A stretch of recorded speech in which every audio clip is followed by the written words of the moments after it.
গর্বিত সদস্যবৃন্দ, জুলাই যোদ্ধাবৃন্দ এবং সর্বস্তরের ভাই ও বোনেরা, সাংবাদিক বন্ধুগণ, আচ্ছা আমি এখন কোথায় আসছি বলেন তো? এই জায়গার নাম কি? চাঁপাইনবাবগঞ্জ। চাঁপাইনবাবগঞ্জে প্রচুর পরিমাণ আম, লিচু, কুল, তারপরে হয়তো পেয়ারাও উৎপন্ন হয়, তাই না? যে জায়গার মানুষ এত ফল উৎপাদন করে তারা কি ফল খায় না? ফলের রস যারা খায় তাদের মনটা খুব ভালো থাকে, নরম থাকে, উর্বর থাকে এবং মানুষগুলা খুব মিষ্টি মিষ্টি হয়। তারা কিন্তু মেহমান যখন কথা বলে তখন আর কোনো কথা বলে না, চুপ করে শুনতে থাকে। সামনে যদি মিডিয়া দাঁড়ায় তাকে বলে না যে বসেন বসেন, বরঞ্চ যারা পিছন থেকে বসেন বসেন বলতেছেন তারা বসে যান। এখন জাস্ট নাও যারা বসতে এত সময় বলছেন যে বসেন, এরা বসে যান, এরা সব বসে যান, বসেন। আমি এখন দেখছি দাঁড়াই আছেন, বসেন, হ্যাঁ বসে যান, বসে যান, সবাই বসে যান, আর কথা বন্ধ করেন। আলহামদুলিল্লাহ, জোহরের নামাজ আসন্ন।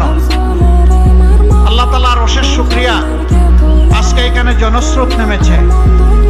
আপনারা হয়তো ভাবছেন শুধু চাঁপাইনবাবগঞ্জে এই জনস্রোত। আল্লাহর শুকরিয়া, আল্লাহু আকবার।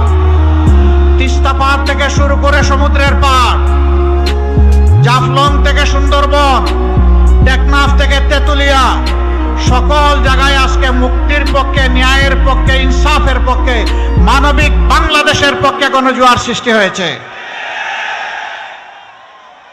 এই চাঁপাইনবাবগঞ্জ তার গর্বিত অংশীদার। কেন মানুষের এই গণজোয়ার?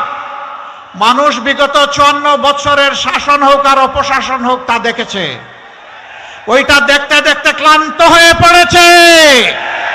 এখন বাংলাদেশের জনগণ পরিবর্তন চায়, পুরোনো বন্দোবস্তের রাজনীতি আর দেখতে চায় না।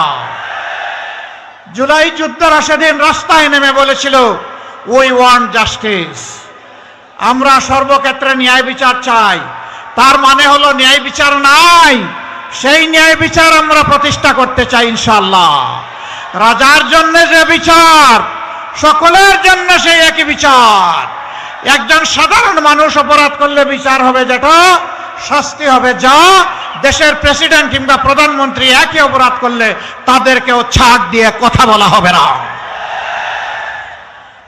সেই বিচার আমরা বাংলাদেশে কায়েম করতে চাই। এই বিচার মুসলমান, হিন্দু, বৌদ্ধ, খ্রিস্টান, সাঁওতাল যারা আছে, নৃতাত্ত্বিক জাতিগোষ্ঠীর সকলের জন্য। এই বাংলার আসমানের ছাদের নিচে আর জমিনের উপরে যারাই বসবাস করে, বিচার ইনশাআল্লাহ তাদের জন্য সমান কায়েম করা হবে।